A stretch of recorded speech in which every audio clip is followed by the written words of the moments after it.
Bienvenue dans cette vidéo. Ça fait un an que je prépare ça, que j'avais envie de partager un message avec vous. Du coup, je me suis creusé le ciboulot pour savoir comment appeler une série de plusieurs vidéos. Là, c'est l'intro.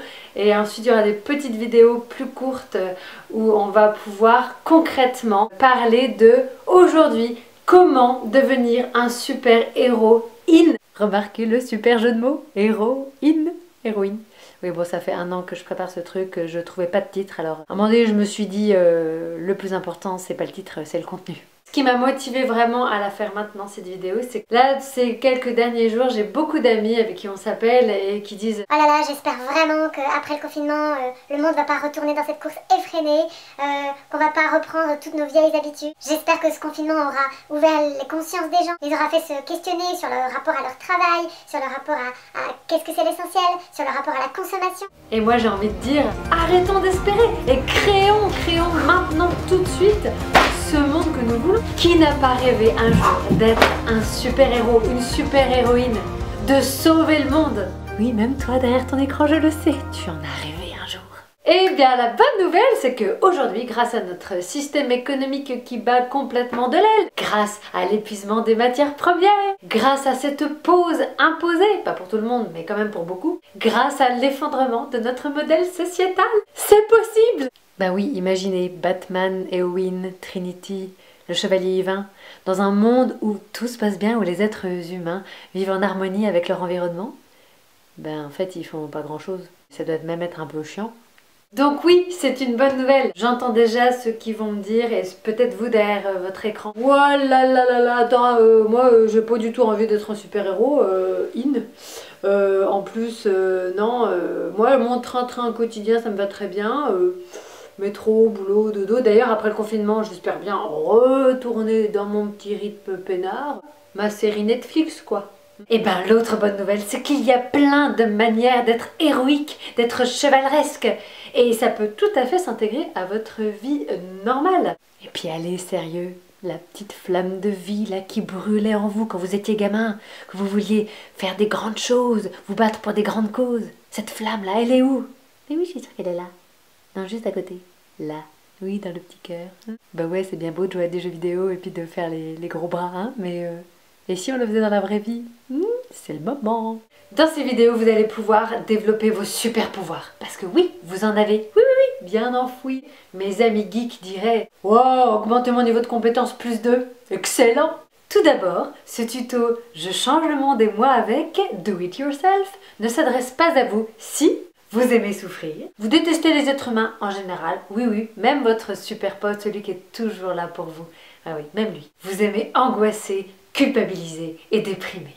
En revanche, ce tuto peut vous intéresser si vous aimez être heureux, vous avez des enfants, vous vous sentez parfois paralysé par toute l'actualité dans le monde, vous avez envie de faire quelque chose pour construire un monde meilleur, mais vous savez pas par où commencer. Vous trouvez ça bien sympa de vouloir changer les habitudes de vie pour peut-être la planète, pour tout ça, mais franchement, vous courez déjà partout, vous n'avez pas le temps. Vous aimez les hobbits, vous aimez les super-héros et les super-héroïnes. Vous avez envie de jouer votre rôle dans ce grand jeu qu'est la vie au 21e siècle. Mais sans vous prendre la tête, quoi. En souplesse, on y va tranquille, la patate, on y va avec la joie.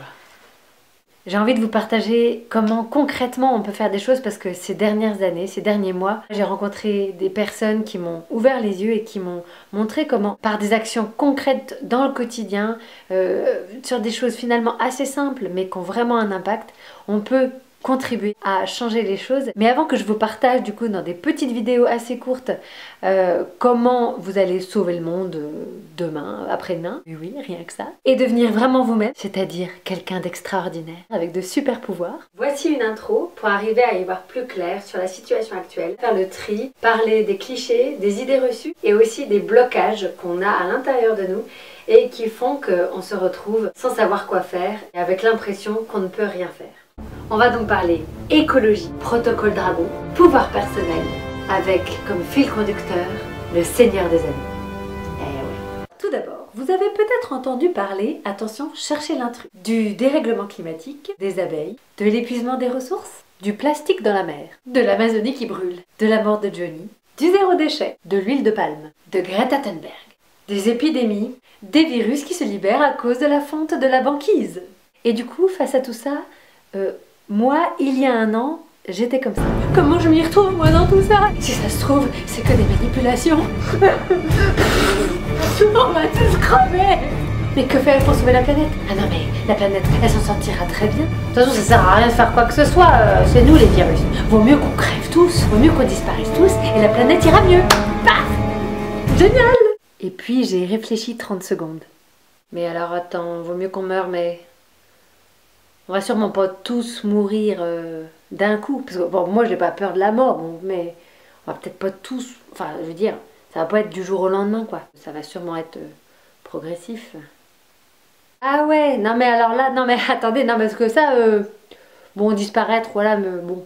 Mais souffrir, ah non, ça, je kiffe pas trop, là. Non, ouais, non. Ouais, les sols vont être moins cultivables, du coup, avec les réchauffements, donc on aura moins à manger, donc des gens vont sûrement migrer pour trouver à manger, donc ça va faire des guerres. Ah ouais, non, c'est...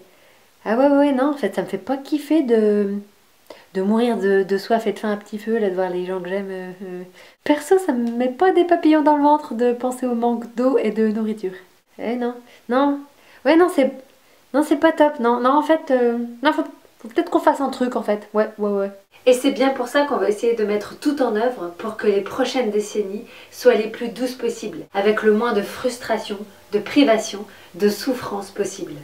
Avant de vous donner votre plan d'action en tant que super-héroïne, petit point sur la situation actuelle en Terre du Milieu. La Terre, cette grande masse qui nous donne tout ce dont on a besoin pour vivre, comme dans la comté des Hobbits. Enfin, si ça continue, plus pour très longtemps, parce qu'on la pille, la pauvre Terre. Hein. De nombreux experts en géopolitique et économie se rendent compte qu'une des grandes erreurs des hommes ces derniers temps, c'est d'avoir cru que les ressources étaient inépuisables. Ben non. C'est un peu comme si on habitait dans notre maison, on aime notre maison, mais on laisse l'humidité s'infiltrer. Et du coup, la maison s'écroule plus vite que prévu. La Terre a son climat qui change et ça c'est normal. Ça fait partie des grands cycles géologiques de la planète. Ce qui n'est pas normal, c'est la vitesse à laquelle ça change. Il y en a qui disent... Moi je pense que le réchauffement climatique c'est un gros mytho, sûrement que c'est de la manipulation, on n'en sait rien. Un truc pour faire culpabiliser les gens. Je juge pas, je comprends qu'on puisse se poser la question et même pour tout ce qui se passe en ce moment, c'est normal qu'on se pose des grosses questions, on sait pas trop démêler le vrai du faux. Parce qu'il y a des zones où ça va se réchauffer et d'autres pas. Oui, pour ceux qui doutent encore qu'il y a un dérèglement climatique, et comme je ne vais pas plonger dans un exposé complet des rapports scientifiques du GIEC, je vous laisse aller voir les sites suivants où vous aurez des sources fiables, hein, des sources scientifiques, enfin voilà, des gens qui font leur boulot, hein, pas des gens qui veulent faire culpabiliser, des gens qui observent juste et qui racontent ce qu'il se passe. Mais c'est sûr que pour nous, c'est difficile de réaliser ce que c'est que ce changement climatique, ce dérèglement, parce qu'on ne le voit pas de nos yeux directement. Même si là, ça commence quand même à être un peu gros. Si je vous dis Australie... Ouais, mais ça c'est loin de nous. Enfin, chez nous, en France, il n'y a pas vraiment de changement. Ouais, c'est pas tout à fait vrai, hein. Il y a vachement moins de neige. Regarde. Ouais, mais pourquoi d'ailleurs, la plupart d'entre nous ne voyons pas le changement? Mais tout simplement parce qu'on ne vit plus comme il y a quelques centaines d'années, on n'est plus au contact direct de la nature, on n'est plus au contact en permanence avec les rivières, avec le sol, avec les forêts. Parce que si on l'était, on verrait qu'il y a moins d'animaux, on verrait que les sols s'appauvrissent vraiment. Et d'ailleurs, ceux qui travaillent en rapport très étroit avec la Terre le voient le changement très concret depuis déjà 40 ans, 50 ans.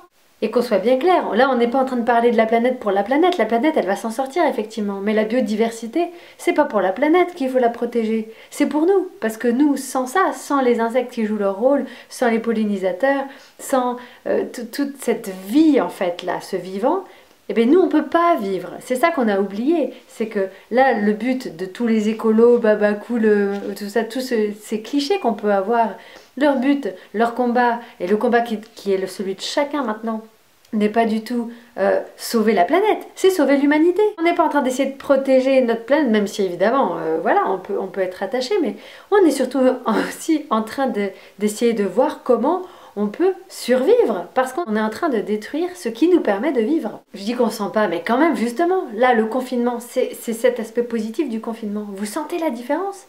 Est-ce que vous sentez la différence dans l'air? Est-ce que vous avez vu qu'à Venise, l'eau redevient claire en quelques jours? Il y a des animaux qui reviennent dans des zones qui avaient été désertées par eux. C'est pas de l'émotionnel, là, c'est pas de l'affect, c'est du concret. On le sent, on peut le palper, et c'est chez nous. Même le plus obstiné et bourru des trolls des cavernes s'en rendrait compte. Le fait que le climat change, c'est normal. Le fait que les températures montent, c'est normal. Par contre, le fait que ça change si vite, ça, c'est pas normal. C'est de l'inédit, c'est spectaculaire, c'est du jamais vu, c'est... Cata. Les sols en Europe pourront être difficilement cultivables. Les gens vont devoir bouger pour pouvoir manger. Regardez là-bas, ça pousse chez eux. Emertia in calma, emberia. Mais oui, allons-y. Des mouvements de peuple en urgence, des changements d'habitudes alimentaires en urgence, des changements de vie en urgence, ça donne des tensions et des guerres. Les 2 degrés dont vous avez entendu parler, les 2 degrés qu'il ne faut pas dépasser pour pas que ça fasse des réactions en chaîne au niveau du climat, eh bien ça paraît rien. Mais rien que de savoir qu'entre l'ère glaciaire et aujourd'hui, il n'y a que 5 degrés de différence. Mais alors, 2 degrés, c'est énorme. Voilà. Maintenant qu'on est d'accord sur le contexte, on fait quoi pour ralentir le processus? 1, 2, 1, 2. Attention, attention, tous les super-héros une du 21e siècle, guerriers de la lumière, actionnistes de la nouvelle ère, Aragorn des temps modernes, Amazones de la Terre, sont invités à se rassembler de toute urgence pour les consignes. Je vais être concise. Il y a 2 modes d'action. Le mode dragon et le mode panda. Comme dans Kung Fu Panda? Oui, exactement. Il y a des choses sur lesquelles il est difficile d'avoir tout seul un poids concret et rapide. Par exemple, refondre le système bancaire, changer le système de gestion des grandes entreprises. Pour que ces modèles de société évoluent, il faut avoir du poids, il faut être organisé. Et ô merveille, partout dans le monde en ce moment, de grandes actions collectives émergent pour faire bouger les choses. Des actions non violentes voient le jour et se multiplient pour bloquer des projets dangereux pour la santé de l'homme et de la planète. Et pour construire un nouveau système sur des valeurs autres que le profit et les intérêts financiers. Ceux d'entre vous qui se sentent de rejoindre un de ces groupes actifs et qui créent la résistance, allez-y! Ok, moi j'y vais! Coach, par contre, désolé, mais en fait, on est confinés là, en fait, je peux pas vraiment sortir, quoi. C'est pas faux.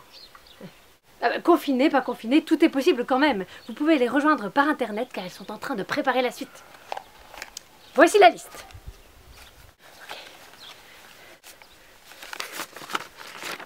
Extinction Rébellion, Youth for Climate, Action non violente COP21, Alternativa, Sea Shepherd ou encore le groupe Super Local Team pour voir les actions prévues autour de chez vous. Ok. J'y vais.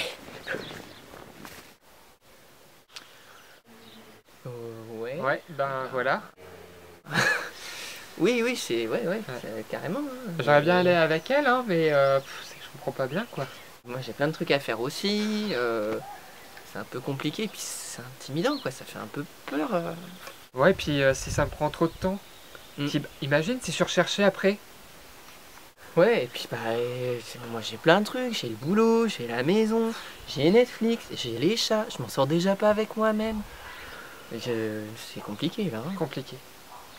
Je suis sûre que derrière votre écran, vous vous dites « Ouais, purée, carrément, c'est ce que je ressens ». Je comprends ce sentiment, il est tout à fait légitime. Le problème, c'est pas de pas vouloir partir en protocole dragon. Le problème, c'est qu'on s'arrête là. Comme s'il n'y avait qu'une manière d'être vaillant. Mais non!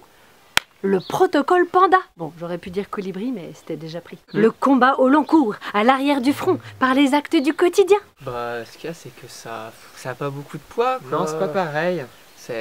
On n'a pas l'impression que ça sert. Non, pas trop. Mais what? C'est là qu'on se plante, parce que peu, c'est déjà pas rien. Et un peu, plus un peu, plus un peu, ça fait... J'entends tous les jours des gens qui disent « Franchement, c'est pas en éteignant la lumière, en sortant d'une pièce ou en triant nos déchets qu'on va changer les choses. Il faut des grosses actions choc, il faut démanteler les systèmes bancaires, les lobbies, et puis ça se passe à des hauts niveaux, dans des hautes sphères. C'est pas de notre ressort. » Eh ben, je suis pas d'accord avec ça. Je pense que c'est de notre ressort. On raisonne souvent en mode binaire, c'est soit ça, soit ça. Qui a tort, qui a raison. Soit je fais tout, soit je fais rien. Franchement, je pense que c'est en menant des actions sur plusieurs niveaux qu'on va y arriver. C'est-à-dire des grandes actions fortes, chocs, à haut niveau, des blocages, des gros boycotts, des opérations dans la rue, etc. Mais aussi des petites actions au quotidien, des changements d'habitude. Ce sont les deux qui vont réussir ensemble à ralentir le processus. L'un ne va pas sans l'autre. De gros bouleversements, sans un changement profond et progressif des habitudes et des façons de vivre au quotidien, ne pourra pas donner un nouveau monde pérenne. Inversement, des changements d'habitude et de conscience au quotidien sans des grandes actions chocs qui vont forcer les modèles de société à vraiment se transformer, ne permettra pas à un nouveau schéma d'organisation globale d'arriver à temps pour éviter la catastrophe. Donc il faut les deux. Dis donc, dire que ça dépend pas de nous, qu'on est trop petit, est-ce que ce serait pas une manière de se déresponsabiliser? De fuir? Hein? Voilà. Est-ce que par hasard on n'aurait pas oublié, les gars, qu'on n'est pas petit, mais qu'on est grand, qu'on a une force immense en nous, qu'on est puissant? D'ailleurs, je vous renvoie au tout récent podcast d'Isabelle Padovani qui parle très bien de ce sujet. Et puis si vous vous dites que ça sert à rien parce que par exemple réduire vos déchets va pas sauver l'humanité, mais dites-vous les gars, comment vous aurez fait quelque chose de positif? C'est que du bonus, hein? Allez, on y va les gars! Ouais. Ben voilà, très bien.